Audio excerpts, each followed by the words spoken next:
Assalamualaikum warahmatullahi wabarakatuh dan salam sejahtera untuk kita semua. Perkenalkan, nama saya Kartini Mbakona dengan NIM A1A220028. Saya adalah mahasiswi dari kampus Universitas Megariski Makassar. Saya dari tingkat 1A Prodi S1 Kebidanan angkatan tahun 2020. Baik, dalam video saya saat ini, di sini saya akan membahas materi tentang imunologi.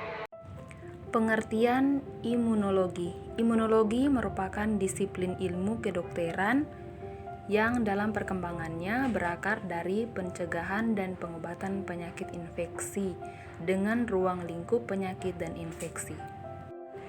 Selanjutnya yaitu respon imun, tetapi pada gambar sini ini adalah gambar respon imun non spesifik. Sebelum kita masuk ke penjelasan respon imun spesifik, saya akan menjelaskan terlebih dahulu pengertian respon imun. Respon imun adalah semua respon dari semua komponen sistem imun secara bersama dan terkoordinasi untuk mengeliminasi antigen yang masuk ke dalam tubuh. Respon imun dapat dibedakan menjadi: pertama, respon imun non-spesifik. Respon imun non-spesifik merupakan respon terhadap antigen yang dapat timbul walaupun tubuh sebelumnya tidak pernah terpapar antigen. Respon imun non-spesifik berfungsi memberikan respon diri terhadap antigen dan menginduksi terjadinya respon imun. Yang kedua yaitu respon imun spesifik. Respon imun spesifik adalah sistem imun yang membutuhkan pajanan atau biasa disebut harus mengenal jenis mikroba yang akan ditangani. Sistem imun ini bekerja secara spesifik karena respon terhadap setiap jenis mikroba berbeda. Sistem imun ini membutuhkan waktu yang agak lama untuk menimbulkan respon. Fagositosis.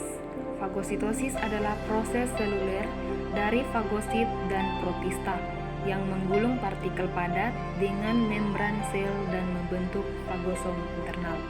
Pada gambar di atas terdapat proses fagositosis, yaitu pengenalan, pergerakan, perlengketan, penelanan, pencernaan, dan pengeluaran. Selanjutnya, antigen. Antigen adalah zat-zat asing yang pada umumnya merupakan protein yang berkaitan dengan bakteri dan virus yang masuk ke dalam tubuh.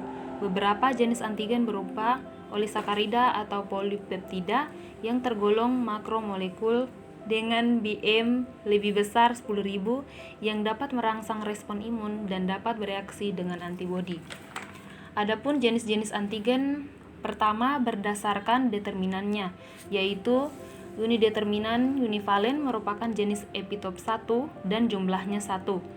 Selanjutnya, unideterminan multivalen merupakan jenis epitop 1 dan jumlahnya lebih dari 1.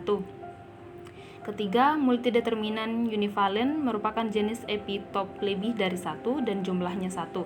Terakhir, multideterminan multivalen merupakan jenis epitop lebih dari 1 dan jumlahnya juga lebih dari 1. Yang kedua, berdasarkan spesifikasinya, yaitu pertama, heterogen antigen, yaitu antigen yang dimiliki oleh banyak spesies. Yang selanjutnya, ksenoantigen, yaitu antigen yang dimiliki oleh spesies tertentu. Alloantigen, yaitu antigen yang dimiliki oleh satu spesies. Selanjutnya, antigen organ spesifik, yaitu antigen yang dimiliki oleh organ tertentu. Dan yang terakhir, autoantigen, yaitu antigen yang berasal dari tubuhnya sendiri. Bagian ketiga berdasarkan ketergantungan pada sel T, yaitu pertama, T-dependen adalah antigen yang perlu pengenalan terhadap sel T dan sel B untuk merangsang antibodi. Dan yang terakhir, T-independen adalah antigen yang dapat merangsang sel B tanpa perlu mengenal sel T terlebih dahulu. Dan yang terakhir yaitu berdasarkan kandungan bahan kimianya. Pertama, karbohidrat adalah antigen yang imunogenik. Kedua, lipid adalah antigen yang tidak imunogenik namun hapten. Ketiga, asam nukleat adalah antigen yang tidak imunogenik. Dan yang terakhir, protein adalah antigen yang imunogenik. Selanjutnya, imunogen. Imunogen adalah molekul besar dalam sebuah antigen yang bersifat sebagai pembawa molekul kecil dalam hapten dari suatu antigen. Imunogenitas tergantung pada 1.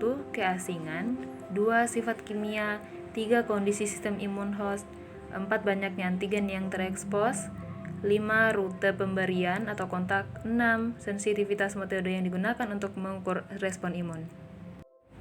Selanjutnya, antibodi.